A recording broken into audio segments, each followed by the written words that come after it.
Welcome to the Smart Connector podcast. My name's Jane Baylor, and I have such an exciting guest for you here today, Alpesh Patel. Welcome, Alpesh. Thank you. Well, when you said exciting guest, I was going to look over my shoulder and say, "Oh, you've got somebody else as well, actually." Thank you. You're very modest. Well, we were having a chat about that beforehand, and you were saying that your family always they always prick your ego, don't they, and kind of bring you down to size. So, Well, I was born in Yorkshire. It's a Yorkshire thing. You okay, know, all regular right. people. Yeah. So Alpesh Patel, OBE, is an international best-selling author, investor, and expert in financial markets, recognized by both Channel 4 and the Financial Times as the UK's best-known online trader. His expertise lies in identifying successful companies and teaching others how to invest. He hosted his own show on Bloomberg TV and was a Sky TV host and a Financial Times columnist, and is a LinkedIn top voice. So it's such a pleasure and a privilege to have you with us, Alpesh. Thank you. Well, Ye- I at this point, I should say the pleasure and privilege is all mine, and it really is because we've shared a panel before, and I had a lot of fun on the panel with you because you're fun. And Yeah, thank you. not sort of because in finance too many staid people are a bit sort of dull. So no, the pleasure and privilege is all mine. Yes, and that was actually at the investor show, wasn't it, a couple of years ago? And I That's right, really near enjoyed that near near presentation. Heathrow, and it's the first time I'd shared a panel with you, and I think our stuff worked quite well because you were diving deep into the companies and their accounts and so on. So we complemented each other, I think, on the panel. We indeed, And we're indeed. complementing each other now Well, we are, yes, in that's a right. different way. Okay, so we're going to talk about such an interesting topic today, which is the link between financial literacy and happiness, and particularly happy relationships, happy families, all of those things that are so important to our well-being in life. So this is one of my favorite topics, and I know it's also something that you're very passionate about, Alpesh. So really looking forward to getting into it with you. So tell me, why is this topic so important? Well, initially it started off as just teach people finance because I know finance, and you can probably see there's 18 books that I've written over my shoulder, and yes, I am that guy whose bookshelf is full of pretty much only his own books. But uh, so initially, it was just a passion about that, and then I came across as I delved deeper, and I last year did a couple of TEDx talks as well. And I delved deeper into this, and there was a whole area that I didn't realize the connection between finance and health and happiness. Now, I don't mean as simplistically as, yeah, well, rich people in the Maldives are obviously going to be happy, aren't they, Alpesh? Tell us something we don't know. No, I don't mean that. I mean everyday, regular stuff. And I don't mean being necessarily rich, but actually having a bit of financial knowledge, not expertise, and the links. And there's some data that I came across, which meant that the work I was doing was more important than I realized. I thought it was just, okay, teach your kids how to invest and the importance of tax-free savings in a junior ISA or whatever. And then, last year the NASDAQ was up 55%. Most people's pensions were up about 4%. So, okay, why is there that gap? But actually, when I looked at the data, 94% of people in a survey by a brokerage called Bruin Dolphin, which I don't have any connections to, stated their finances caused them some degree of stress. 94%. Okay, and Ooh, you might say, well, yeah, of course it does, and give them more money, and they won't do. Well, actually, that was across different areas of levels of wealth. I don't just mm, mean people, say, at the bottom of the pyramid who might be forced to use food banks and so on. I'm talking about even as you got on, people who are the sort of the fat middle class, let's put it that way. And then 65% believe that they're not saving enough for long-term plans. They don't necessarily have the knowledge. They don't know what to do. They don't know where to put it. They don't know if there's any reliable information, or if there is, which ones they should rely, what they should do. They see the emails I get at the moment the most, given last year's stock market performance being so good. I invest primarily my SIP and ISA in the US, in US stocks. Was, wait a minute, how come they've only generated 5%, their IFAs and whatever. And of course, that's going to cause them stress, so they can have enough for their pensions. If they see their American cousins, increasing their pensions by a quarter in a year, even if they just mimic the market, and then in the UK, they're like, wait a minute, I've got 4%. That's less than inflation. That's less than what high interest paying bank accounts pay. What the Yeah. hell's going on? Anyway, there's a lot more data which I can give you as we keep talking. But that then really made me realize, actually, this is a hell of a lot more important than I thought. It's not just about literacy. It is about stress, the impact. I mean, the number of lost days from people taking off work because they're stressed because of their finances. I've got the data on that to share with you during the course of this as well. So we're talking about improving the lives of pensioners, improving the lives of employers, because there'll be fewer sick days, improving the lives of employees, and improving our economic productivity, which, as you know, in the UK is relatively low for such a industrialized nation. So many things to think about. And Alpesh, is it just to do with knowledge, or is there also a mindset thing going on here in terms of people's behaviors around money? Well, I liken it to try and put myself in other people's shoes. And when you're an expert, that becomes difficult because you make so many assumptions. Like, oh, well, I can do it. Everybody else should be able to. So I liken it to trying to get me to go to the gym. Okay. I've got a personal trainer who's an expert, but unless they get the psychology right of making it easier for me, removing every single hurdle and changing my mindset towards it, that, you know what, once I start breaking it into baby steps, do a little bit, don't try and be revolutionary with it, don't make goals which are unrealistic, and then surely it'll get easier and easier and I'll be able to do it. So that essentially is the way I look at this. There is psychology to it. It isn't just, oh, for God's sake, just do it. And part of that, what I try and help people with, is try and make it accessible, easy to understand, bite size. And this is what we used to do when I had my show at Bloomberg. We used to do the Patel minute, 1 minute to camera on a financial concept, and you had to explain it in a minute. And now I took that idea to TikTok, put it on TikTok. I've got my most popular video is 4.4 million views. Wow. Clearly there is a demand which is working, which is make it bite-sized, make it accessible, make it simple, don't overload them. And that's the problem, I'm afraid, with financial literacy at the moment. People give you these turgid books with sets of accounts, balance sheets, P&Ls, cash flow statements, and say, right, do your own research. There's 10,000 companies you could put into your SIP or ISA from the UK, US, global companies listed in the US. You're going to do your research on all 10,000 in that way? That way won't work. And so there is a reason why people say, forget it. In the same way, if my personal trainer said to me, right, I want you in the gym 6 a.m., 5 days a week, probably would be good for me. But guess what? Suddenly she's going to be blocked on WhatsApp and it's not going to happen. So we've got to allow for the psychology part of it all as well. So let's talk about young people, Alpesh, because I've got young people who are in their early 20s, and I can see that they have a real appetite. They really want to master this stuff. Yeah.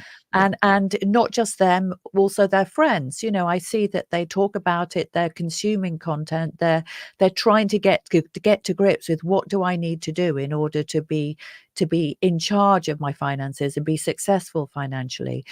Why don't they teach any of this stuff in schools? Oh, I've spoken about this many, many years ago, about 25 years ago, on BBC Radio 4, and I forget the show. And I was shocked the pushback I got, not from the presenter, but from other panelists. And the reasons are that came up, well, wait a minute, that's capitalism. Well, we live in a capitalist Western economy. You're teaching people to gamble. Well, actually, no, you're teaching them to do the opposite, actually, because gambling is what they're going to end up doing. And well, no, the job of schools, basically history, something not controversial like Roman history or Egyptian history and all the rest of it, maths, English, not as if it was an either or, not how to be a well-rounded individual in society and understand your finances. That the state should either provide, was the attitude, or just give it to a professional. Well, the professionals are very happy with that situation because the IFAs and the wealth managers and the fund managers are getting billions and billions. They've certainly got no incentive to make sure you're well informed, other than you're well informed about their adverts. That's it. Beyond that, they do not want you doing this stuff yourself.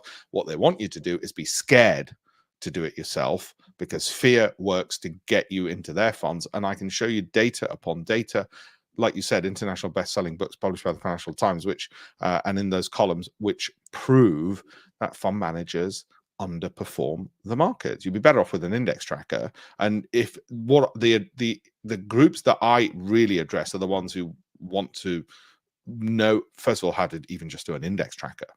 Okay. And I should say, I'm not a stockbroker. I'm not a retail fund manager. I'm not saying, hey, use my brokerage, use my retail fund manager. I'm not a retail fund manager. I just want people to be educated. You don't even have to buy my books. You can download them free.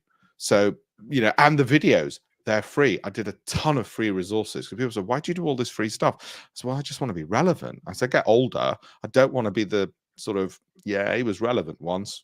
I want to be like Cliff Richard and Tom Jones of finance, which is still doing concerts around the world in my 70s and 80s and be relevant. And The Rolling Stones. and the Rolling Stones.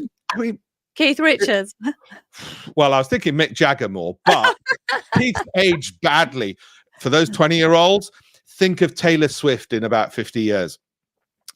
So the thing with the 20-year-olds, it's great that they want to learn. And the advantage, I mean, I started when I was 12 years old. And I didn't come from a wealthy family. I didn't have a silver spoon in my mouth. It was the concept that I could be going to school, but there are incredibly clever people in companies. Well, usually clever people in companies. I soon discovered they weren't that clever, but some of them were in companies working incredibly hard to give me a return on money that I basically lent them. I've bought some shares, which isn't a loan, but I've given them on a short-term lease, as it were. And their job is to give me more money back than I gave them. So I'm not even potentially taking much risk if I'm holding long enough, because the data shows the longer term you hold, the less risk you're taking. And I thought, this is great. You know, it's sort of reverse communism. It's I want to be the capitalist. I want to own the capital. That's what I want to do.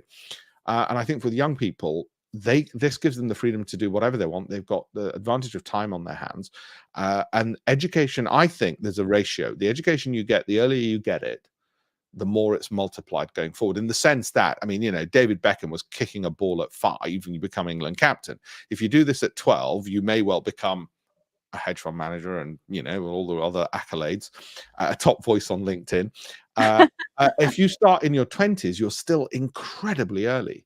And it's phenomenal how you can take that into whatever job you're going to go into, maybe solicitor, accountant. I'll tell you, sorry, I'm going to ramble on. I got a message last week from a truck driver. And he said, do you know what, Alpesh? I consume all your free content because I'm a long distance truck driver. So I listen to it on the audio and stuff. Absolutely love it. And he actually wrote a review. And he sent a picture in his truck. And I posted it on LinkedIn. And that made me so happy. It's not the solicitors, the accountants, the cash rich. It's every single member of society. Yeah. I sent him a signed copy of my book, a physical copy out to him, which he wasn't expecting. And I said, listen, when my dad first came to this country, he was delivering cars. And I was over the moon that, you know, it's one thing to get your millionaire accountants and lawyers and dentists and business owners, you know, with lots of money, and you make rich people a bit more money. But actually, the greatest thing is with the marginal gain you get from somebody who might not have a lot. He said, look, I don't have a lot of money. I'm driving a truck, lorry driver, long distance. And he said, but I love learning. And I just thought, you know what? God bless the people who want to learn. Because we're told, aren't we, for happiness, lifelong learning. Well, if you're in your 20s and you want to learn and not just party, though, do that. And if you're, you know, in a lorry and thinking, well, actually, what I want to do is also educate, just anybody who wants to improve themselves through education, bless them, all of them. Yeah, and that's a very, very empowering message, because essentially what you're saying is, look, anybody can do it. If you have a little bit of money, you can make that little bit of money go further by being smart around it and by learning some principles. But also, you can start the education process even before you've got the money, in anticipation of when you will have it. Because Yeah. when you're out there, say, working and earning and all the rest of it, let's say you're between jobs, or let's say you're a student and you think, well, Alpesh, I've got my studies and I've got gym and I've got pub time and all the rest of it. Well, squeeze in a little bit of this in between. And I'm not the only one doing that. I mean, don't forget, you've got all these business, Audible or Amazon have Audible audiobooks. There's always time to be taking in a bit. Obviously, you have downtime. Last night, I watched for the first time in about a week or 2 weeks, I watched a movie. You will all have our downtimes, but there are times to squeeze in just a bit of financial education and knowledge, because as my dad told me when I was young, he said, your education, nobody can ever take from you. Money people might be able to take from you. Mm. They might be able to take your home. They might be able to take your liberty even. But your education, they can't take it with you because you carry it around inside your skull. So do fill that up. Yeah, and the idea of traditional education is completely different to this idea of self-education and Yeah. lifelong education, which is basically the path It's to personal and financial growth, really, it isn't it? it's become so vital. I went to a school, so I went to both a state and private school, Yeah. and I went to a private school where we still had the desk which you lifted up, and there were quill pots. Not that we were using quills, and people are Yeah, probably at this I point thinking, remember "Bloody those. hell, how old is this guy? What's his skincare routine?" But what I'm saying is, those desks were probably about 60 years old by the time I went to school at that school in the mid 80s. That's in my living memory. And we were doing log tables. Kids, don't worry about it. You're lucky, right? You've got Chat GPT now to do your logarithms. But the point is, to this day, that whole educational system is built upon what I don't know, 1700s, 1800s, that whole Mhm. system. Okay. I mean, they still dress like it at Eton, and bless them. I gave a talk at Eton College, and they're actually very nice, normal kids. But the point is, the dress code is, and I like traditional dress, but the point is, our education system, to what extent has it caught up? Now, actually, the funny thing is that the private schools where they've got more money, it probably has kept up, and they've got their iPads and they've got their internet access and all the rest of it, and everyone's got one-to-one time on the computer and all the rest of it. But the vast majority of people didn't have those privileges, and therefore they're looking on places like TikTok and YouTube to make Mhm. up for the education the comprehensive education they didn't get in their comprehensive education. And that's why also it's incredibly important, because it's leveling up, it's democratizing, and it's making sure, okay, your parents couldn't afford the best education. Let's assume for 1 second, and it's debatable, private education is the best, but let's say assume it was. Let's say they couldn't afford that and you didn't have that. Okay, well, you can still level up, and the way you're going to level up is you're going to go onto the resources that are available for free Yeah. online. You're going to take the time to do it, and you're going to catch up. And guess what? When I was at school, the kids that I was most afraid of in the exam results, when we had exams, and mine was a competitive school, so the results came out on the board and the teachers read them out. I mean, they started at the bottom and they worked their way up. So, in 55th place is and you went up, They did right? that at my school as well. That's Yeah, so and funny. you know who I was most afraid my competition was? It wasn't the rich kids at the school. It was the ones who were like me, who could barely afford, their parents could barely afford to put them there because they were hungry and they Ah, wanted to beat me in the exams. I wasn't going to do them any favors, and they didn't beat me in the exams, but they were the ones, and they're the ones with hunger. And when I get the emails from them and they say I want to learn, they're me 40 years ago, and they're the yeah. ones I really want to help. Not that I got anything against, like I said, I've spoken at various schools. I think I've been invited to Charterhouse as well. I spoke at Haberdashers. I don't care whether you're state or private, but the point is, if you're from a state school and this isn't the norm for you, and especially if you say, I want to do this for my parents, I want to have social mobility, I really want to help you out in that regard. Oh, that's so nice. That it is what an amazing, amazing mission and so inspiring as well, Alpesh. So let's get on to this topic of happiness and happy relationships and the contribution that financial literacy makes to that. Do you have some data and statistics around that, Alpesh, or is it just something Yeah. that you've developed an interest in? No, so I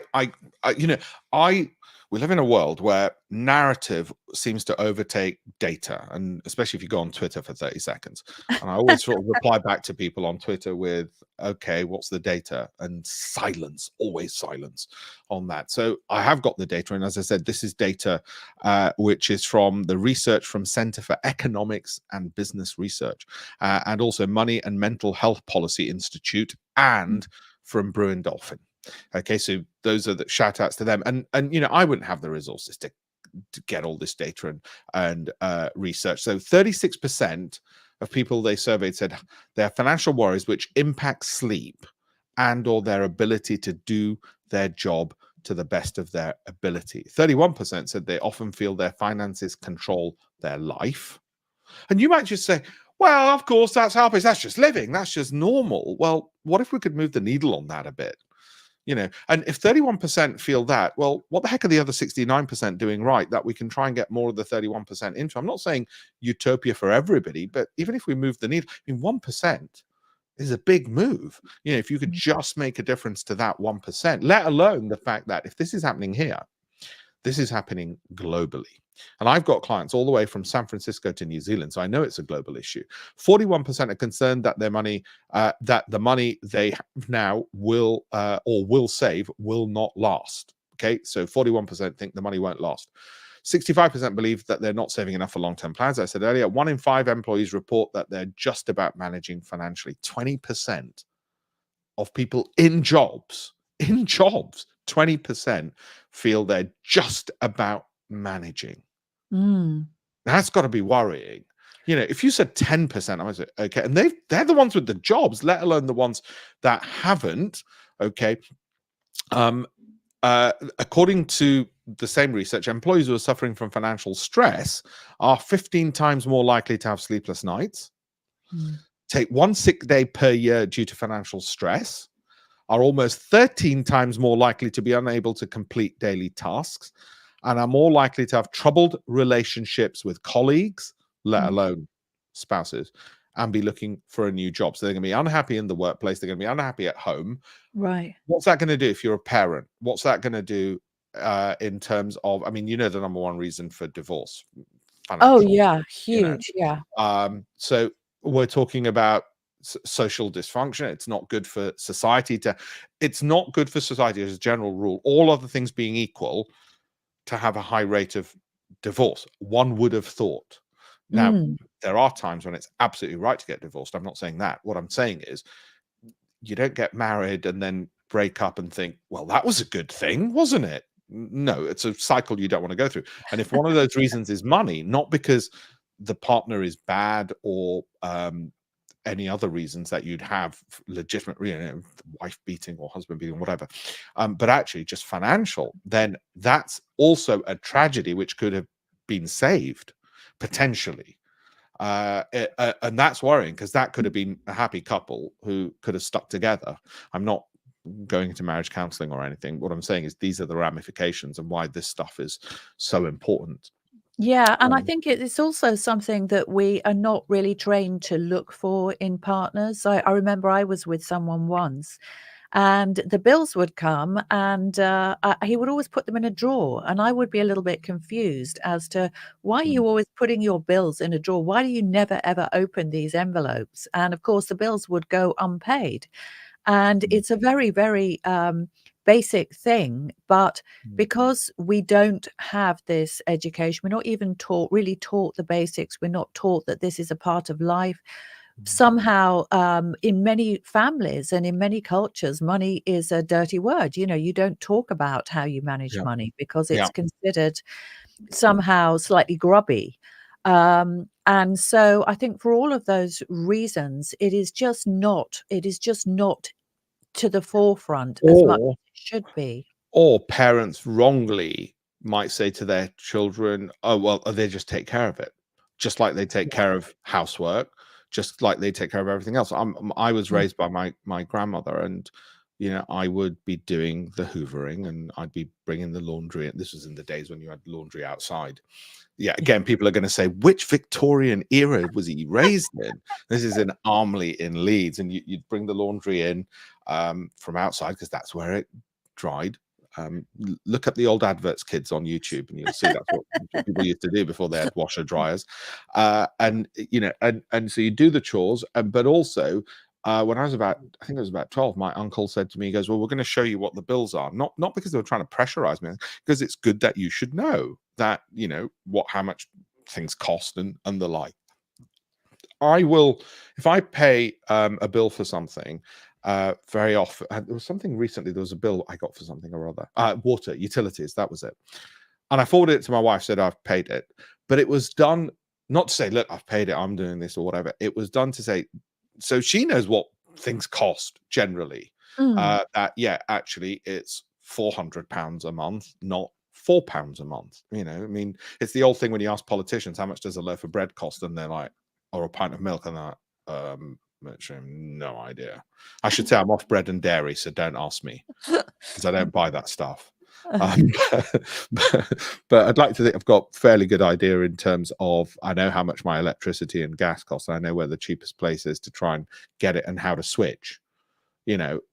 All of those things that do make a difference, and they're a chore. Nobody wants to do it. I don't want to.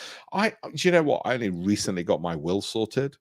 And you Oh, might think, wait a minute, you're a finance person. Why don't you? Well, because I'm an investment person, not necessarily a personal finance person. So I get it. I don't like doing those things and looking at those, but I know the benefits. I know when, and I say to my wife very often, there's stuff that we wanted to do. And I say to her, can you imagine if we didn't have money, we'd have a fight over this right now. I bet you we would, because I'm aware of all this stuff that I'm doing. And I say to her, I say, just imagine the couples who couldn't just walk into wherever and buy their kid a Lego set or something, or he wanted a bigger one and they'd have to say no. I said, can you imagine the arguments we'd end up having? And how lucky yeah. we are as well. And that's because the seeds were laid when I was about 12 years old with the education. It wasn't because I was thinking, oh, I want to have lots of money to spend, and I'm a teetotal vegetarian. What am I going to spend it on?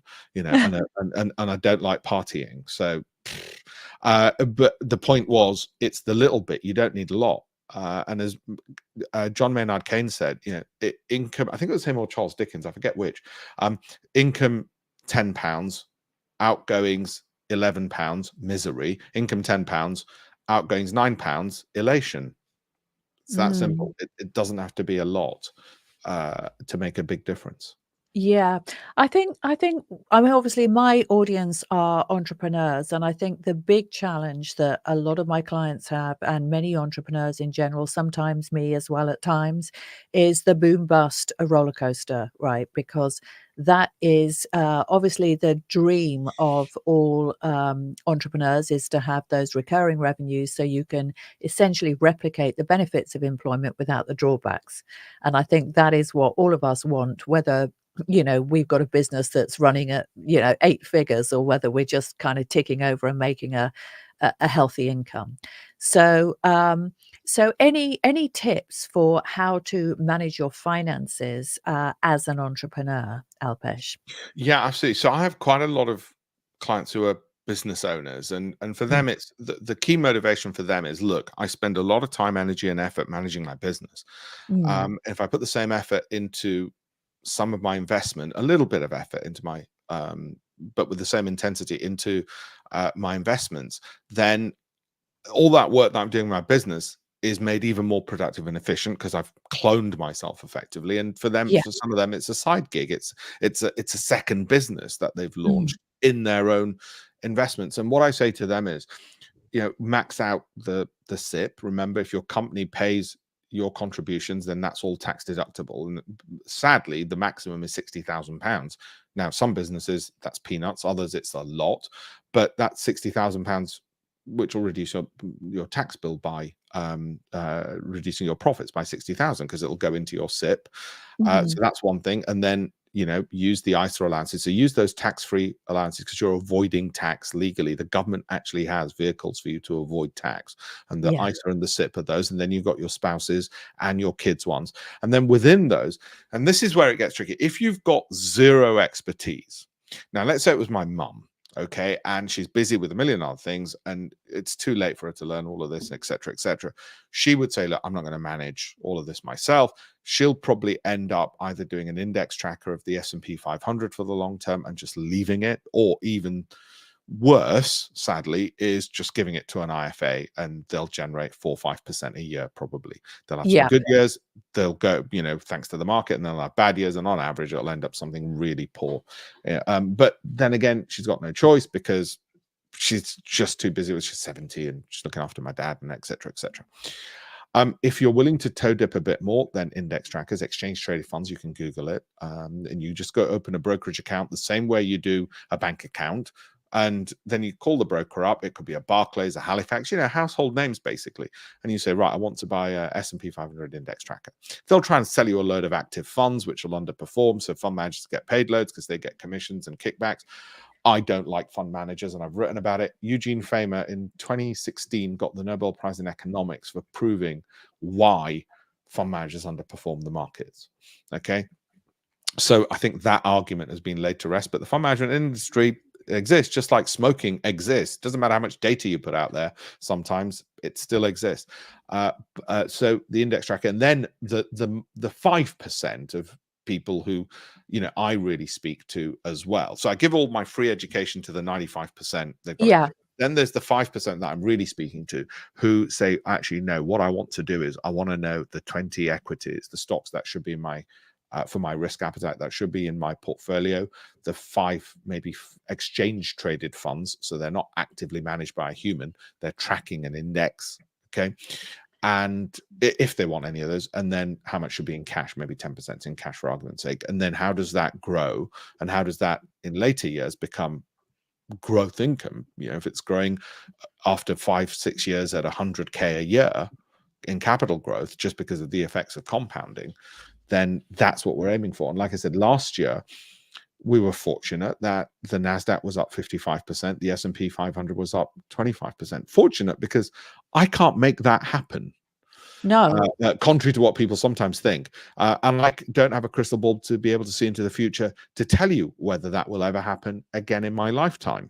And I can't guarantee any of that. What I know is that if we pick resilient companies which tick the valuation box, the growth box, the dividend yield box, the high cash flow box, the high cash flow growth box, and tick a whole bunch of these boxes, then if there's a tailwind in the market, we should do incredibly well. And if we select these companies, the best of the best, from 10,000 and whittle it down to the best 20, then we're statistically more likely to do better than a fund manager who says, oh, I'm only going to pick British companies which are in mining, or I'm only going to pick emerging market companies only. Well, they're picking from a narrow gene pool. So by doing it that way, doing it our approach and narrowing it down, holding it for 12 months so we're not trading our investments, and saying, well, we'll just monitor it for 5 minutes every 2 weeks to make sure nothing's fallen from the peak more than, say, 10, 15% across those 20 investments, then we know that if there's a tailwind, we should do incredibly well. And if there's a headwind, our investment should be resilient. And if worst case, as happens every 6 years and the market has a downturn, as it did in 2022, then we can hold cash, which fund managers can't. By their mandates, they can't hold cash, and we can sidestep the market. And all that for monitoring for 5 minutes every fortnight, because that's all you're doing. You're looking at your brokerage and go, yep, no, not everything's okay, nothing's fallen, so that's fine. But for 12-month holding period, and then do the exercise again. That little bit of effort is the difference between if you're in your 30s and you picked a load of NASDAQ companies and you got your 55% or more last year, which was an exceptional year, it wasn't typical, or you got your 4% from your IFA. Well, I Is it mean, worth the effort? It's worth the effort. it really is, and it doesn't sound like it's a lot of effort either, and I think that is the message that is coming across, that actually to consume some of these free resources that are available and to become empowered around how to do this yourself is not as hard as most people think. No, absolutely. And I say to them, look, email me if you've got questions, because, and they think, oh no, I didn't want to trouble you. And I say, no, you don't understand. I've got whatever, I'm 52 now. I've got 40 years of know-how. It doesn't trouble me it takes me 0.1 second to tell you where the information is if you haven't found it. Yes. It doesn't take long, because that's the whole point of being an expert. It's all in air. Whereas they think they're troubling me. And I was like, no, it's fine. And I love it that somebody then comes back, oh, thank you so much. And you might think, what is wrong with you? Well, I'm normal. I like dopamine hits. Like anybody else, guess what? I'll let you into a secret. I look at my LinkedIn also 50 times a day and see how many views did that post get? How many likes did it get? And I go home and tell my wife, you know, that last post, we had whatever, this many thousands of views. I'm normal. 52-year-old grown-ass to adult, you know, confession. Yeah, Yeah, that's what we do. And yeah. the 20-somethings are thinking, "Ah, we thought it was just us." Yeah, okay. It's not. It's not. And by Yeah. the way, if it helped to get more views for me to do dance routines, I would, but I know it won't. So I stick to finance.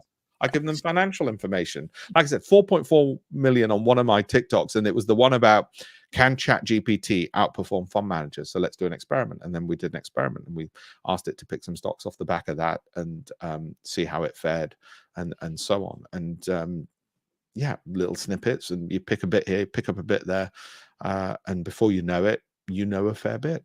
Oh, that's really amazing. So before we wrap up, Alpesh, just have another question about property, because a lot of young people in particular are they've got this kind of bit between their teeth. They think I've got to have a property portfolio. And I've got a lot of property investors in my network, and I know that property is not the walk in the park that it is often presented as. So, what's your view on property portfolio or stock market investment, or should it be both, or should you? Yeah, love to hear your views. Being of Indian origin, you can imagine, was sort of raised with property, and there was a time in this country where you could have social mobility from working hard in a regular job, like even being a shopkeeper, and about 10 years later having 20 properties in your portfolio, which is what happened with my family. You could do that in the 70s and 80s, and this is not a political point, well, it partly is a political point. You can't do that now. I bought my first property. It was in St John's Wood when I was 27 years old, and it was a 2-bedroom apartment at 27 in St John's Wood with no financial help from family.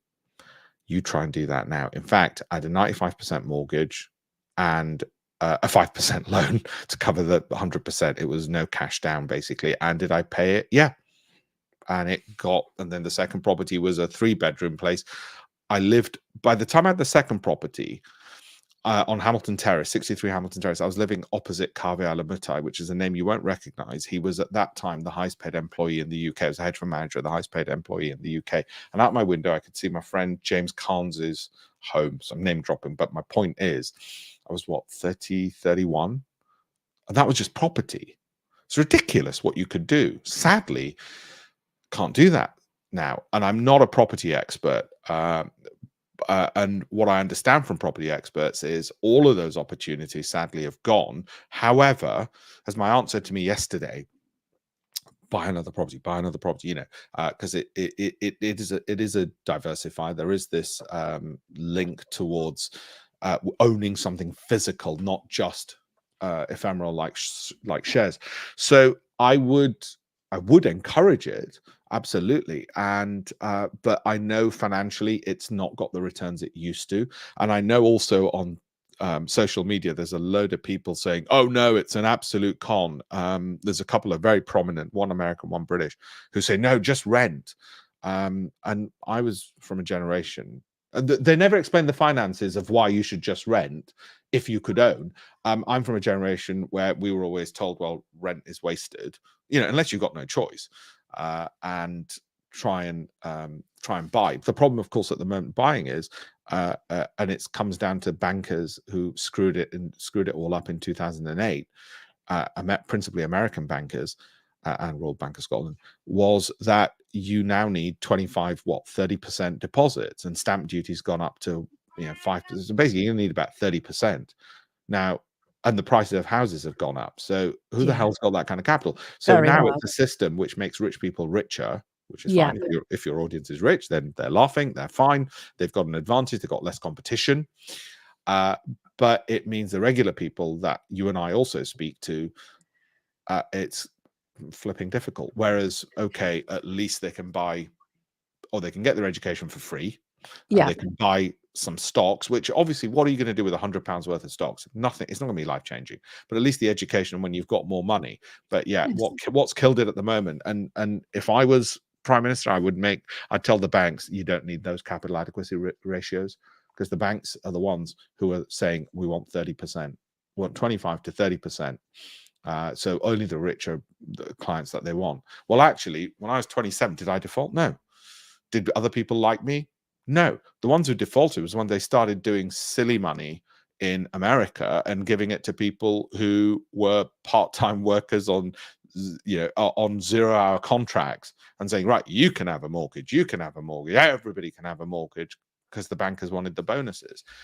Well, I'm not saying reduce the risk ratios to that level, but they've gone to the other extreme, that regular people in regular jobs who in past years could have put 5% down, worked hard, and would have been motivated to make sure they worked harder, all of it. Now they're like, well, what's the point, I of know, all it's a this? shame. It is a shame, but as you said, that doesn't mean that you just have to sit there and do nothing, because the nice thing about trading and about what you're talking about is that, as you said, you can start to learn even when you haven't got any money, because if as long as you have access to the internet, then you can start learning. And then when you have a small amount of money, you can start trading. And then when you have a larger amount of money, you've already learnt the skills and you've already practiced, and then you can get better. So I think that is the very, very empowering message that's coming through from I today. should just say on that point, investing rather than trading. I'm Investing. talking about holding for 12 months, Yeah. because trading, 80%, 70 to 80% of people lose money trading. So Okay. not talking trade, investing. Important distinction. Yeah, yeah. Okay. Well, thank you so much for joining us today, Alpesh. What a lovely discussion we've had. Now, if people want to, they're probably, if they've listened to this, I'm sure they'll be thinking, where can I find his stuff?